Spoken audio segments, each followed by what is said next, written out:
तुम्हाला सरकारचा आधार आहे, तुम्हाला आमचा आधार आहे. आम्ही इथं काही विट्टी दंडू गोट्या पतंग उडवायला आलेलो नाही. आम्ही इथं कामं करतात, मला काम करायला आवडतं. मी सकाळी फार म्हणजे मी हेलिकॉप्टरने येणार होतो, पण मी सतीशला आणि विक्रमला सांगितलं की आपण सकाळी 6ला निघू. 7:30ला बरोबर राजेश्वरला रात्री फोन केला. कारण 2 दिवसाची महत्वाची मीटिंग धनंजयची दिल्लीमध्ये. बातम्या काही चालल्यात, ह्याच्याकरता गेले त्याच्याकरता. मुख्यमंत्र्यांना मला एकनाथरावांना विचारून वेगवेगळ्या महत्वाच्या अन्न नागरी पुरवठ्याच्या मीटिंग तिथं असल्या तर त्या मंत्र्याला जावं लागतं. फायनान्सच्या मीटिंग असल्या तर मला जावं लागतं. होमच्या मीटिंग असल्या तर गृहमंत्र्यांना जावं लागतं. नगरविकासच्या मीटिंग असल्या तर एकनाथरावांना जावं लागतं. पशुसंवर्धन आणि एन्व्हायरमेंट त्याच्या संदर्भातल्या मीटिंग असल्या तर पंकजाताईंना जावं लागतं. खरं तो निरोप धनंजयला मिळाला नाही. वास्तविक आज पण त्याच्या तिथं महत्वाच्या मीटिंग होत्या. कारण तेही महत्वाचं आहे. कारण दिल्लीतनं पैसा जास्तीत जास्त आपल्या राज्याला कसा मिळेल, मग मनरेगाचा असेल.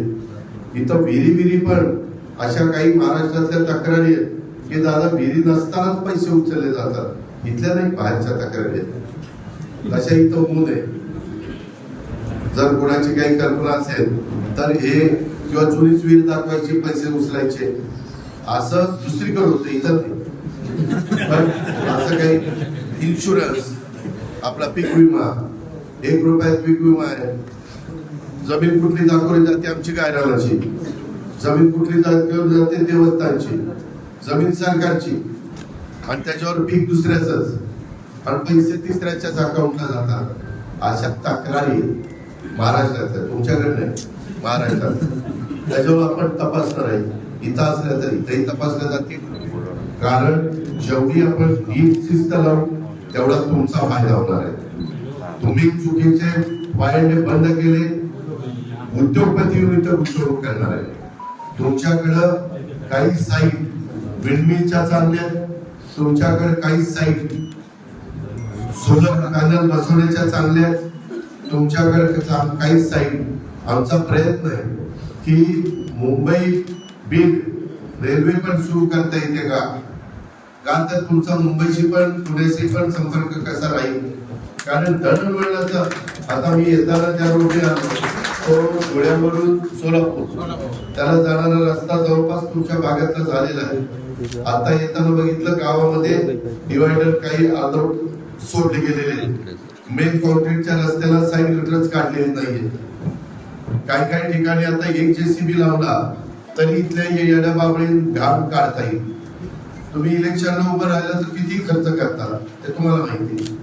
परंतु आपलं बीड शहर आहे, आपलं परळी, आपलं गेवराई आहे, आपलं आष्टी पाटोदा शिरूर आहे, आपलं माझगाव आहे, आपलं वडवणी आहे.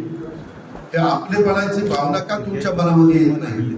आणि त्याच्यातनं ईर्ष्या लावना किंवा परळीच्या जास्त चांगलं काम होत आहे का, बीड शहराचं होत आहे का, गेवराईचं होत आहे का, आष्टी पाटोदा का माझगावचं होत आहे का, केमचं होत आहे, आंबेजोगाईचं होत आहे. अशा चांगल्या प्रकारच्या स्पर्धा करूया. कुठं कामाची क्वालिटी चांगली आहे, कुठं काय आहे.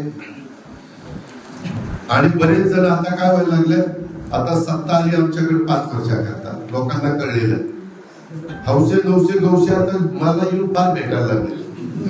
लोकसभेला 3रीकडे होते, विधानसभेला 4थीकडे होते.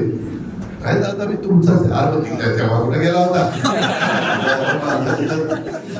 नाही दादा मी युतीचा. आम्ही युतीच्या वेळेस उमेदवाराला विरोध काय केला? हे असं चालणार नाही. काही दिवस तुमचं वागणं पूर्ण अशांचं मी बघेन खरंच दुरुस्त होत आहेत का. कारण सरडा कसा रंग बदलतोय, जशी काही एक जमात असते, सगळीकडे असते, माझ्याकडे पण आहे. ते जवळ उगवत्या सूर्याला नमस्कार करायचा. आज कुठे उगवले, इकडे नमस्कार. तसलं चालणार नाही. मी स्पष्टपणे सांगतो.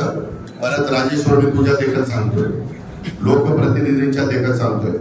उद्याच्याला परत कुणी आलं नाही दादा एवढ्या वेळेस पांघरून आला, पांघरून फाटून गेले माझं.